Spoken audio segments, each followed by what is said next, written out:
Oh, hi! Welcome to the Texas Tiff Kitchen. Today, I want to show you how to make my grandma's famous brownies that I take to all of my closings. First thing we need to do though is we need to preheat our oven. Check out this amazing oven from General Electric. So we're gonna put this on bake, and on our 350, our light is on. Okay, so we're gonna wait for that to heat up. Now let me show you the ingredients that we're gonna use today.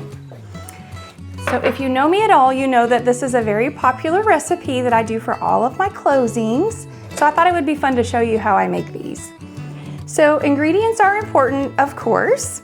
So we're gonna do, start with our dry ingredients. So we need a half a cup of cocoa. I prefer the Hershey's cocoa, not the dark, just the regular.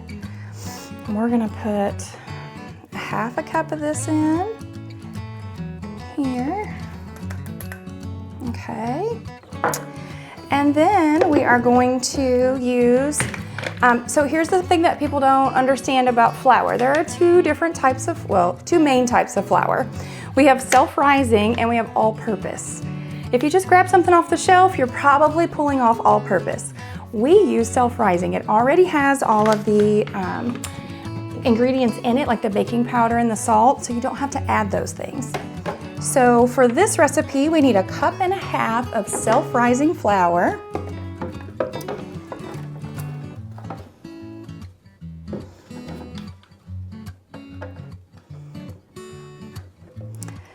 There we go. And I use these canisters just for brownies, so if it gets a little cocoa powder in there, it's not a big deal.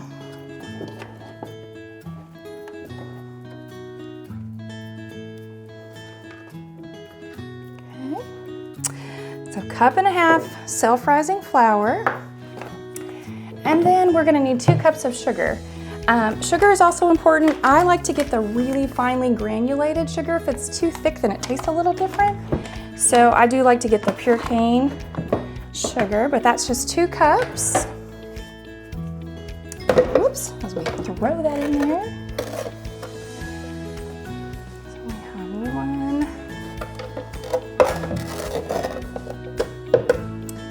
And 2 cups of our sugar. Okay, I like to mix the dry ingredients first before I put in the 3 wet ingredients. Just seems to make the job a little bit easier here. It doesn't have to be perfect. And you're gonna have little lumps in here, that's perfectly normal. It's also normal to make a mess, because that's how we roll. Okay, our next 3 ingredients are, we need 4 eggs. Now I prefer to get these fresh from my local farm, but they weren't open this morning. So we're going to do 4 eggs.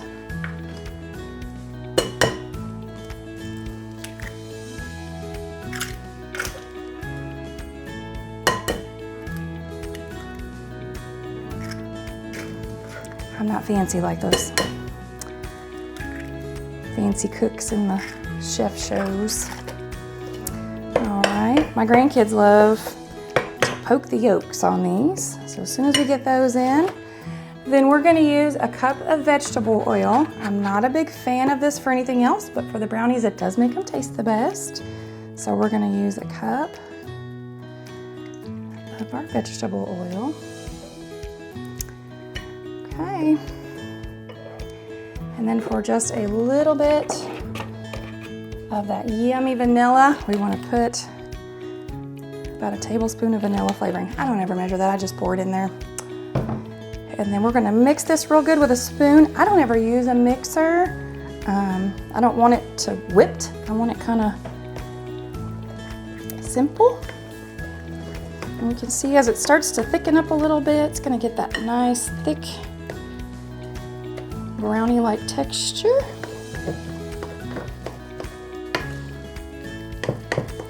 Now you do not have to grease the pan on this because we just put a cup of oil in this pan.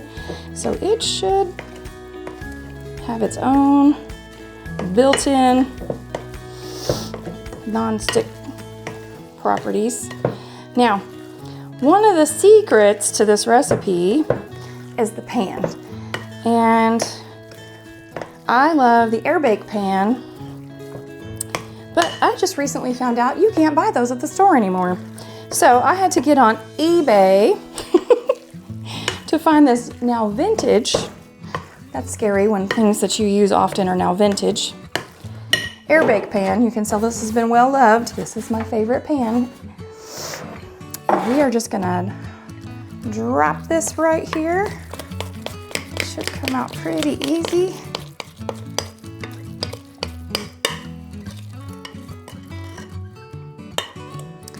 Here we go. And just spread it around. It may seem like there's not enough in there for a whole pan, but trust me, it's just right. This is a 9x13 brownie pan. Again, it's air bake, but any 9x13 pan will be fine. Now the trick to getting these the way that I make them, where they're fudgy and they're not too cake-like, because I don't really care for the cake-like brownies, is the time you're gonna put them in the oven. So if you want them more fudgy, then you wanna do closer to 28 minutes. If you like more thick cake kind of consistency, then do those a little over 30 minutes, so like 31, 32 minutes. Every oven that I've ever used, I always have to adjust it a couple of minutes, but that couple of minutes makes a big difference. So we have this all ready to go. You saw how simple that was. We didn't even have to use a brownie mix. We're gonna throw this in the oven for our 28 minutes, and let's see how it comes out. How are we doing on our temperature? All right, let's give it a try. So I usually put it in the middle. We're gonna set our timer for 28 minutes. And just wait for the ding.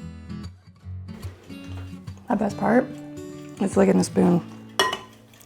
I mean, I like the brownies and all, but who doesn't love good brownie batter, right?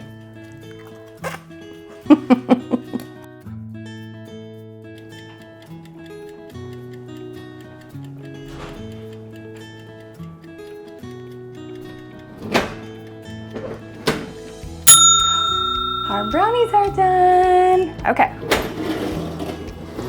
So when you go to take them out, if they're a little bit jiggly, it's okay.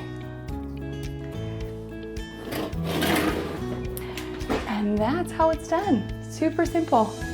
Now we're gonna let these cool for just a minute. They will cut a little better if we wait to cut them until they've cooled off just a little bit. And then put a little ice cream, a little syrup over the top.